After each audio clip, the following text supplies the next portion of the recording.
Assalamualaikum warahmatullahi wabarakatuh. Izin Pak Taruna Muhammad Gilang NIT 2019 3012 Teknologi Mekanika Perkeretaapian 3A.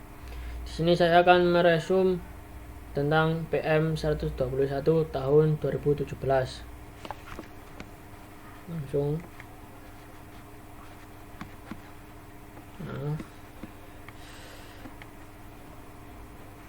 Sini PM 121 tahun 2017 tentang lalu lintas kereta api.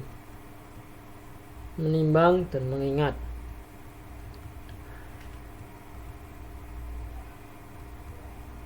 Langsung ke bab 1. Di sini terdiri dari 5 bab dan juga 33 pasal. Pada bab 1 terdapat 1 pasal, yaitu pasal 1 yang membahas tentang pengertian-pengertian umum dalam hal perkeretaapian, khususnya tentang lalu lintas.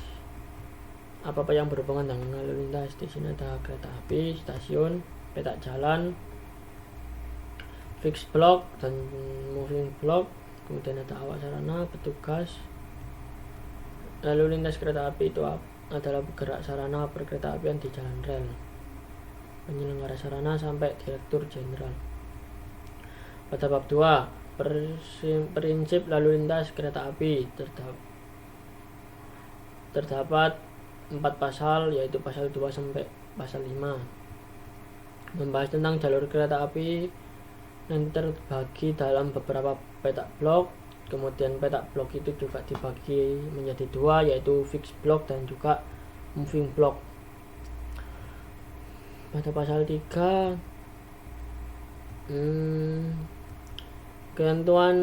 ketentuan dalam petak blok, yaitu petak blok diizinkan dilewati satu kereta pada waktu yang sama menggunakan jalur sebelah kanan pada jalur ganda.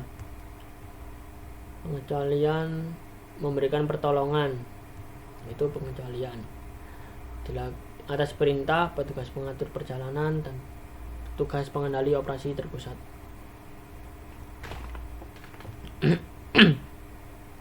Pasal 4, kecepatan maksimum kereta menurut kemampuan jalur dan juga kemampuan dari sarana perkeretaapian sendiri. Kemudian pasal 5, di sini tentang kapasitas lintas yang meliputi kecepatan operasi kereta api, jarak petak blok, fasilitas operasi, dan waktu perawatan sarana. Yang mana kereta pengoperasian tidak boleh melebihi dari kapasitas lintas. Bab 3, yaitu sistem pengoperasian kereta api, dari pasal 6 sampai dengan pasal 23. Bagian ke-1, pengaturan dan pengendalian perjalanan kereta api. Pasal 6, pengendalian dan pengaturan dilakukan oleh petugas pengatur, petugas pengendali, dan petugas pengendali terpusat. Pasal 7, setiap pengaturan pengendalian wajib direkam dan kemudian dijadikan sebagai bahan evaluasi. Pasal 8, petugas pengatur bertanggung jawab terhadap keselamatan perjalanan KA. Bagian kedua, sistem pengoperasian sarana kereta api. Pasal 9. Di sini sistem pengoperasian kereta api dibedakan menjadi manual dengan masinis tanpa perangkat pembantu, manual dengan masinis dilengkapi dengan perangkat pembantu, semi otomatis dengan masinis, otomatis dengan awak sarana tanpa masinis, atau otomatis tanpa awak sarana. Pasal 10, di sini pada kereta api yang manual sepenuhnya dikendalikan oleh masinis. Kemudian dilengkapi dengan sistem keselamatan otomatis, dan tugas masinis di sini untuk memantau jalur, menghentikan sarana, melakukan percepatan dan pengereman, dan juga membuka menutup pintu sarana. Pasal 12, untuk yang kereta api dengan sistem otomatis dikendalikan oleh sistem Automatic Train Operation (ATO), dilengkapi dengan sistem keamanan (SKKO). Tugas masinis di sini memantau jalur, menghentikan sarana apabila kondisi darurat, dan juga mengunggah menutup pintu. Sistem otomatis ini mengendalikan pemberangkatan, percepatan, dan pengereman, sedangkan masinis sebagai pembuka tutup pintu. Pasal 14, sistem ATO wajib dilengkapi alat deteksi dini dan sistem manajemen darurat otomatis. Bagian ketiga, persiapan dan perjalanan kereta api. Pasal 15, penyelenggara sarana menyiapkan perjalanan sesuai kebutuhan.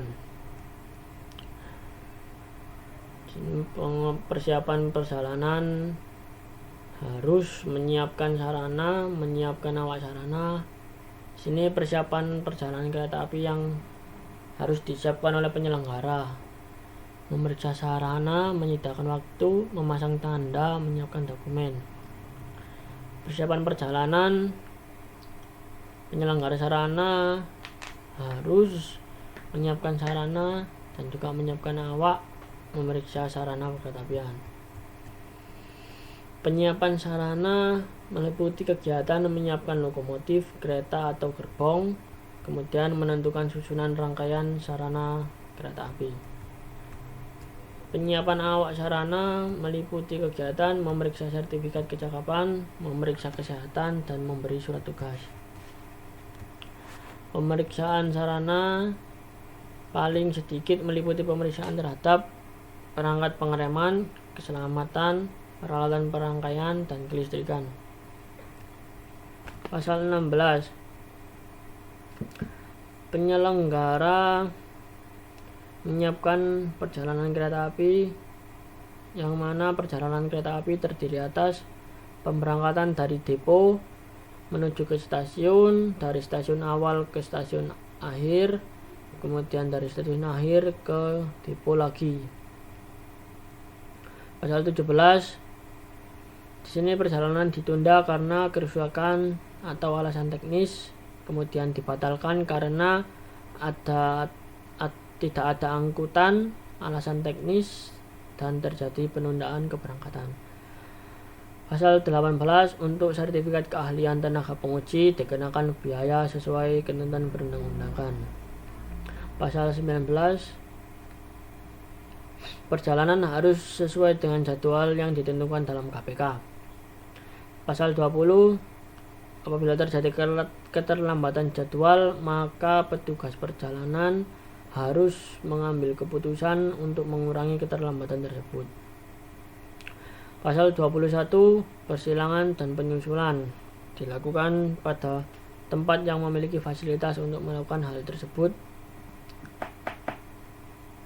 yang dilakukan oleh petugas pengendali dan juga petugas pengendali operasi terpusat.